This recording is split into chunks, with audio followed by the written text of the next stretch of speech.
तो भारत जोड़ो यात्रा को लेकर एक बड़ी बैठक हुई। PCC chief Govind Singh Dotasra media से मुखातिब हो रहे, कुछ कह रहे, दिखाते हैं। ये हमारी जो 33 व्यक्तियों की जो स्टेट कमेटी थी उसकी मीटिंगें हुई है। पूरी यात्रा का किस प्रकार स्वरूप रह गए, कहाँ से ये गुजरेगी, कहाँ से आएगी, कैसे कैसे व्यवस्थाएं होंगी, 15 कमेटियां हैं, उनको क्या व्यवस्थाएं करनी है। परसों से हम लोग जो कमेटियों के लोग हैं प्लस हम लोग परसों से वहाँ उन ज़िलों के अंदर जाएंगे, एक एक चीज़ को देखेंगे, ठहरने की, खाने की, होर्डिंग्स की, प्रचार प्रसार की, आप लोगों की व्यवस्था की, मीडिया की व्यवस्था की, और तमाम साफ़ सफाई जितने भी मुद्दे हैं उन सब चीज़ों को हम लोग देखेंगे। तो मैं समझता हूँ कि बहुत ही अच्छी मीटिंग रही, सबके महत्वपूर्ण सुझाव आए हैं। ये प्रतिदिन सिलसिला हमारा चलता रहेगा, कभी 5 से, कभी 10 से, कभी 20 से। कंट्रोल रूम हमने पीसीसी में स्थापित कर दिया है। वहाँ पर जो राजस्थान यात्री कौन रहेंगे, अतिथि यात्री कौन रहेंगे, क्या क्या इवेंट। ये अपने गांव में स्टेशनरी बिजनेस शुरू करके हर महीने 2 लाख कमा रहे हैं। आपके गांव में भी ये करना है तो फ्रीडम ऐप को अभी डाउनलोड कीजिए। होंगे, किस तरीके से राहुल जी का कार्यक्रम होगा, ये सारी चीज़ें धीरे धीरे जैसे जैसे हमारे पास फीडबैक आ रहे हैं और हमें एआईसीसी से जो भारत जोड़ो यात्रा के संयोजक हैं उनसे जो अप्रूवल हमको मिलेगी वैसे वैसे हम कार्यक्रमों को निर्धारित करते जाएंगे। तो मैं तो इतना ही आपसे कहना चाहता हूं कि आप मीडिया के सभी लोगों को हम सादर आमंत्रित करते हैं। आपकी रहने की, चलने की, आगे वैन की और की सारी व्यवस्थाएं हम लोग कर देंगे। और जैसे जैसे जो कार्यक्रम होंगे, जिस तरीके के होंगे, वो सारी चीज़ें हम आपके साथ शेयर करते रहेंगे जिससे पूरी बात आ जाए। तो मैं माननीय मुख्यमंत्री जी से चाहूँगा कि जो वार रूम में आज बैठक हुई है उसमें जो चर्चा हुई है उसके माध्यम से जो अपना संदेश देना चाहते हैं मीडिया के माध्यम से वो अपनी बात रखें। माननीय मुख्यमंत्री। अध्यक्ष जी ने जो बताया अभी आपको, अध्यक्ष जी स्वयं जाके आए तीसरी बार, दूसरी बार, और कुछ ही अनुभव के आधार पर आपको शेयर किया गया है कि राजस्थान की यात्रा भी बहुत ही शानदार तरीके से निकलेगी। और राजस्थान में माहौल बहुत अच्छा बना हुआ है, कार्यकर्ताओं में उत्साह है। कई जगह तो यात्रा निकालने लगे लोग जिलों के अंदर। जयपुर में 5-6 यात्रा निकल चुकी है भारत जोड़ो की। यहाँ तो भारत जोड़ो सेतु बन गया है जयपुर के अंदर। तो जोधपुर से यात्रा शुरू हुई है 10-12 दिन पहले, वो जाएगी ठेठ दिल्ली तक जाएगी। तो कहने का मतलब लोगों में यात्रा का उद्देश्य है महंगाई, बेरोजगारी और देश में शांति, सद्भाव, प्यार, मोहब्बत रहे आपस के अंदर देशवासियों में, जो कि तनाव है, हिंसा है। तो राहुल जी का संदेश स्पष्ट है पूरे मुल्क के अंदर। उसी संदेश को आगे बढ़ाने के लिए वो कारवां चल पड़ा है। 3500 किलोमीटर की यात्रा आज़ादी के बाद में सबसे बड़ी यात्रा है। और राजस्थान के अंदर बहुत शानदार तरीके से लोग आएंगे। हम भी अपील करना चाहेंगे कार्यकर्ताओं से भी, प्रदेशवासियों से भी, कि सबके सहयोग से ही यात्रा बहुत शानदार कामयाब हो। एक मैसेज जाए भारत सरकार पे, दबाव पड़े कि महंगाई का मुद्दा देशव्यापी बन चुका है, बेरोजगारी का मुद्दा बहुत भयंकर उनको ले डूबेगा। तो समय रहते हुए आप कदम उठाइएगा जिससे कि राहत मिले देशवासियों को, प्रदेशवासियों को। और शांति, सद्भाव, विकास के लिए बहुत जरूरी है। जहाँ हिंसा होगी विकास नहीं होगा। तो ये मुद्दे जो हैं ये अपना आप में मैं समझता हूँ कि यात्रा को सफल बनाएंगे। तो पूरी तैयारी अध्यक्ष जी ने कर रखी है, कमेटी बना दी है, कमेटी के मेंबरों को बुला के बात कर ली है। मीटिंग आगे भी ग्रुप बना के होती रहेगी विभिन्न कमेटियों की। अध्यक्ष जी मॉनिटरिंग करेंगे। तमाम व्यवस्थाएँ बहुत अच्छे ढंग से चल रही है और मैं समझता हूँ उसी रूप में हम लोग यात्रा को पूरी संपन्न करवाएंगे। सर 23 और 24 के लिए गेम चेंजर है यात्रा, आप मानते हैं गेम चेंजर साबित होगी 23 और 24 के लिए? देखिए, यात्रा तो राहुल गांधी के बारे में पूरे मुल्क में जो प्लेटफॉर्म बने हुए हैं आपके यूट्यूब के भी, और जो डिस्कशन होते हैं इंटेलेक्चुअल के, पत्रकारों के और लेखकों के, आप भी देखते होंगे। जो इमेज राहुल गांधी जी की जो डैमेज करने का खूब प्रयास किया था बीजेपी सोशल मीडिया ने, उसकी धज्जियां उड़ गई है। राहुल गांधी नए रूप में सामने आए हैं, एक समर्पित, प्रतिबद्ध, और किस प्रकार देश को लीडरशिप दे वो, किस प्रकार जो ये बैठे लोग, फासिस्टी लोग बैठे हैं देश के अंदर, जो लोकतंत्र को कमज़ोर कर रहे हैं, धज्जियां उड़ा रहे हैं संविधान की, लेखक पत्रकारों को और साहित्यकारों को जेल में डाल रहे हैं। आलोचना सुनना इनको पसंद नहीं है।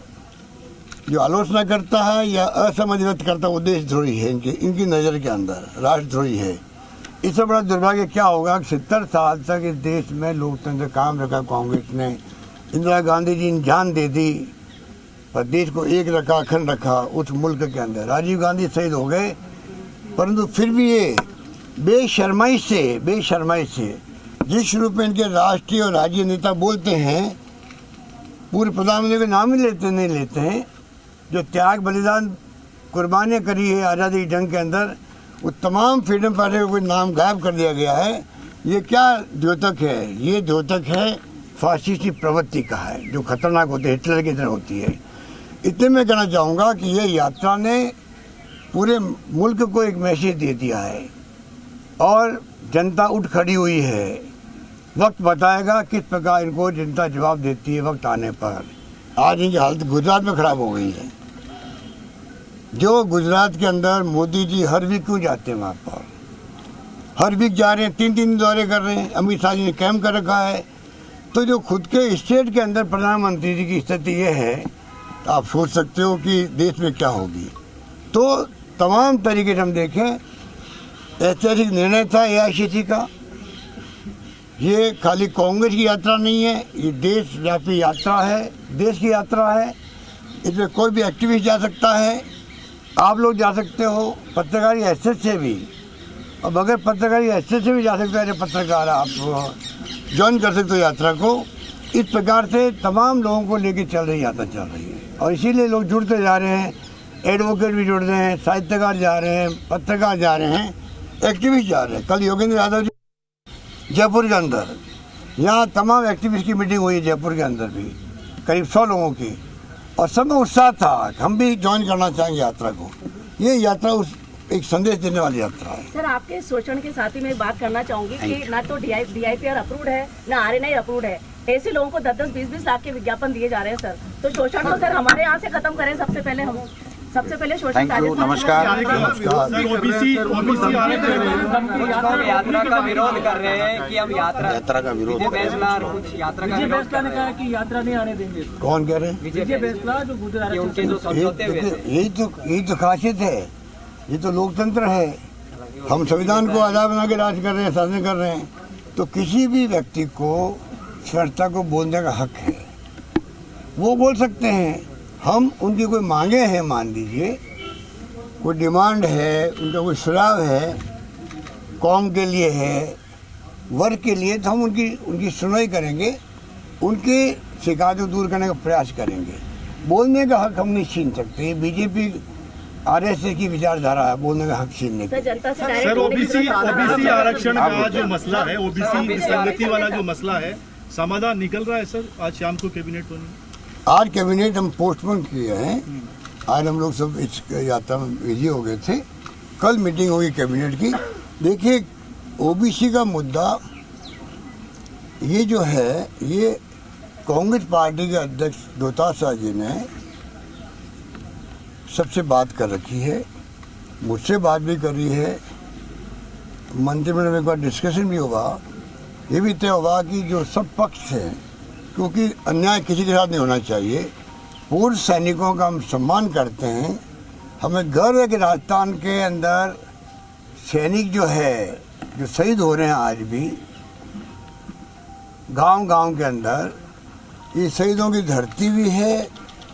राजस्थान गर्व करने वाली धरती है कि कारगिल के अंदर तो मैं 54 जगह खुद गया था वहाँ पर। उनके पैकेज जो मैंने दिए, हिंदुस्तान में किसी राज्य में पैकेज नहीं दिया गया है पूर्व सैनिकों के परिवार वालों को। उनके माँ बापों को दिया हम पैकेज, परिवार वालों को दिया, जो आज सबको मालूम है। उनके इंटरेस्ट भी वाच करेंगे और ओबीसी के नौजवानों की मांग भी वाजिब है, क्योंकि जो मांग उनकी है वो टेक्निकली गलती हुई है, पिछली गवर्नमेंट से हुई है। और हमने पूरा सर्वे करवाया पूरे देश के अंदर, 16 राज्यों के अंदर और केंद्र के अंदर। जो फार्मूला है वो फार्मूला लागू राजस्थान में भी होगा। हम चाहेंगे कि कैबिनेट में डिस्कशन करें आपस के अंदर और फैसला करें हम लोग। पर अन्याय उनके साथ में किसी रूप में नहीं होगा। ये कुछ लोग भ्रम फैला रहे हैं, वो भ्रम नहीं फैलाना चाहिए, क्योंकि उनकी मांग को हमने एग्जामिन करवाया है, उस मांग में दम भी है। हमने पूर्व सैनिकों के अधिकारियों से बातचीत भी करी है, उनको विश्वास में ले रहे हैं, क्योंकि उनको भी नुकसान नहीं होना चाहिए। वो तो देश के लिए उन्होंने सब कुछ न्यौछावर किया है, अपनी जान की बाजी लगा के सेना में भर्ती हुए हैं, उनके इंटरेस्ट भी पूरे बात होंगे। दोनों पक्षों के साथ में पूरा न्याय होगा। मैं अपील करना चाहूँगा, इतना सेंसिटिव मामला ये है, मैं तमाम पक्षों से भी अपील करूँगा, तमाम जो समर्थन में हैं चाहे वो किसी पक्ष में हो, उनसे अपील करना चाहूँगा। मेरी मार्मिक अपील उनसे भी है कि राज्य के हित में और ओबीसी के नौजवानों के हित में और पूर्व सैनिकों के हित के अंदर प्लीज़ आप इस मुद्दे को इस प्रकार नहीं बनाएं कि जातिगत मुद्दा बन जाए। ये कोई राजपूत और जाटों का मुद्दा नहीं है।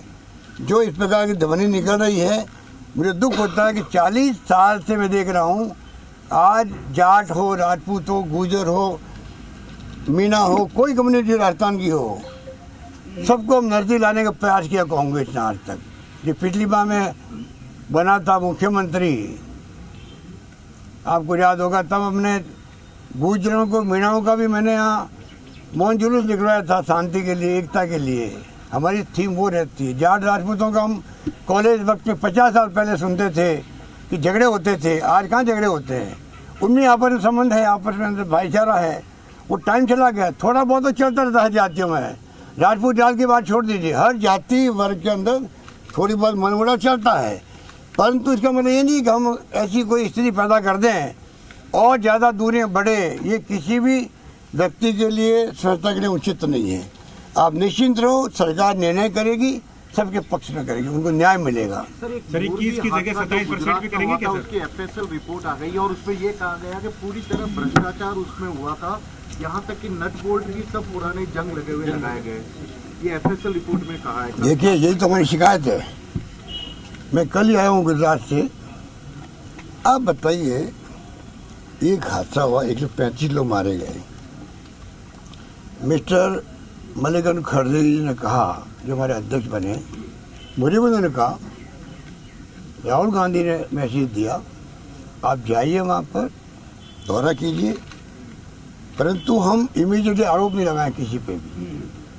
कितनी बड़ी बात थी कि क्योंकि घटना में कौन दोषी है कौन दोषी नहीं है किसी को मालूम नहीं है। हमारे नेता हमें कह रहे हैं आप आरोप किसी पर नहीं लगाएंगे, आप खाली जांच की मांग करो कि हाई कोर्ट का सिटिंग जज या रिटायर्ड जज से जांच करवाएं। जांच में जो सामने बात आएगी उसमें एफएसएल रिपोर्ट भी आ जाती है। उसके बाद में जो दोषी हो उसको सजा मिलनी चाहिए, जिससे कि फ्यूचर के अंदर लोग चिंता करें कि कहीं हमने गलती करी तो हमें सजा मिल सकती है। ये तो सिंपल बात है। उसको वहाँ की सरकार ने नहीं माना गया। बताइए आप, प्रधानमंत्री जाके दौरा करके आ गए, वहाँ 70 लोग मारे गए शराब पी करके, कोई जांच नहीं हो रही वहाँ पर। कोरोना के अंदर लापरवाही से पूरी बदनाम हुई सरकार, वहाँ पर जीप चढ़ दी गई सड़कों पर, वहाँ पर सब देश ने देखा। मुख्यमंत्री से सबको बदल दिया गया, तो हालात बड़े गंभीर है वहाँ पर। तो मोरबी की घटना अभी लेटेस्ट हुई है, उसके बाद में आप अगर जांच भी नहीं करवाओ, वहाँ की गुजरात हाईकोर्ट ने संज्ञान लिया, खुद ने संज्ञान लिया, ये नौबत क्यों आई है। ये तमाम बातें जो मैं समझता हूँ कि चुनाव के अंदर मुद्दे बने हुए हैं, और ये इसीलिए प्रधानमंत्री को बार बार जाके गली गली मोहल्ले मोहल्ले में घूमने की जो कहावत है वो वहाँ देखी जा रही है कि सब जगह गांव जा रहे हैं प्रधानमंत्री जी। 4-4 दिन के दौरे हो रहे हैं वहाँ पर, हर वीक में आ रहे हैं। आप समझ सकते हैं वहाँ क्या स्थिति है। सर बदलाव हो रहा है गुजरात में? परिणाम चौंकाने वाले आ सकते हैं, मेरा मानना ये। अब आएंगे क्या तो टाइम बताएगा। हिमाचल के आ रहे हैं। हिमाचल में तो आप पार्टी गायब हो गई, ये भी रहस्य है। जो बड़ी बड़ी बातें करती थी वहाँ पर ये पार्टी, आप पार्टी, वहाँ भी रोड शो किए उन्होंने, खूब वादे किए जैसे गुजरात में कर रहे हैं वो वादे। राजस्थान में आने की संभावना भी वो वादों के आधार पर है, दाल गलने वाले नहीं यहाँ पर। पहले से हमने इतनी योजना बना रखी है, उसका मुकाबला देश में कोई राज्य नहीं कर सकता है। हमने जो योजना बनाई राजस्थान में, वैसी योजना पूरे मुल्क में कहीं पे भी नहीं है। परंतु मैं पूछना चाहूँगा केजरीवाल जी के आपने अपना कैंपेन पूरा विड्रॉ क्यों कर लिया, सब ऑफिस बंद क्यों कर दिए? क्या बीजेपी साहब मिली भगत है? और वहाँ गुजरात के अंदर भी टेम्पो 20 दिन पहले उनका था, वो नीचे क्यों आ गया? ये तमाम जो खेल खेल रहे हैं देश के अंदर, ये वो शक्ति हैं जिनका लोकतंत्र में यकीन नहीं है, ना केजरीवाल जी का है ना मोदी जी का है। ये फाशिस्टी लोग हैं, उस रूप में ये देश चलाना चाहते हैं और देश को बर्बाद कर रहे हैं। मेरा मानना है केजरीवाल जी के झूठे वादे भी धीरे धीरे एक्सपोज हो रहे हैं बहुत सारे। हमने देख लिया केजरीवाल के रूप को देखा, वो रूप को भी देखा। साइन बाग में जब धरना दिया जा रहा था लंबा, और ये बात करते थे धर्मनिरपेक्षता की, गायब हो गए केजरीवाल, खुद गायब हो गए। पूरा अपना गणित भाग देख रहे हैं, मैं चुनाव के लिए जीतूं। देश बहुत समझदार है, ऐसे लोगों को सबक सिखाएगा।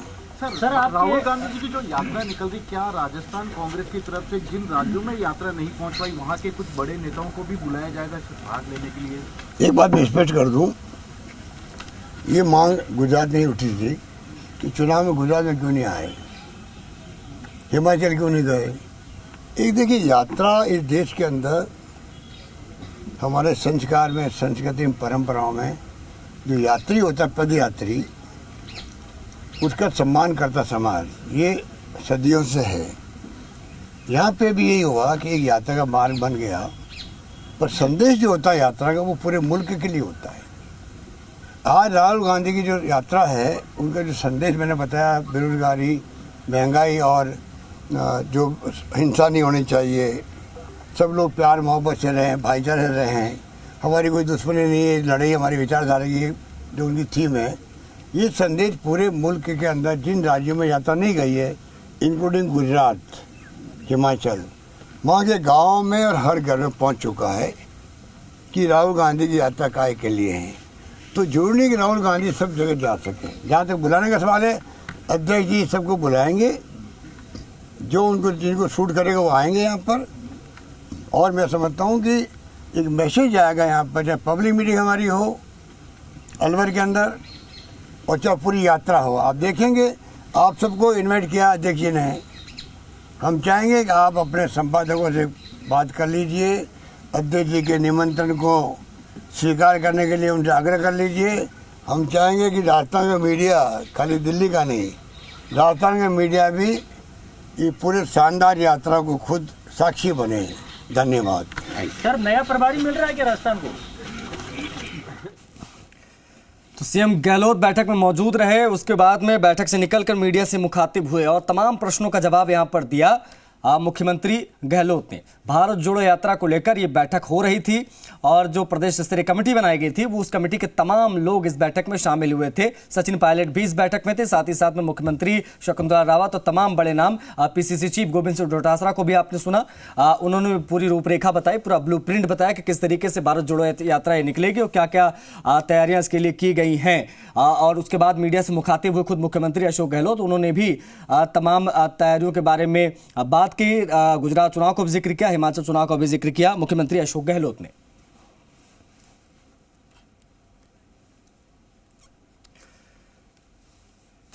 ये अपने गांव में स्टेशनरी बिजनेस शुरू करके हर महीने 2 लाख कमा रहे हैं। आपके गांव में भी ये करना है तो फ्रीडम ऐप को अभी डाउनलोड कीजिए।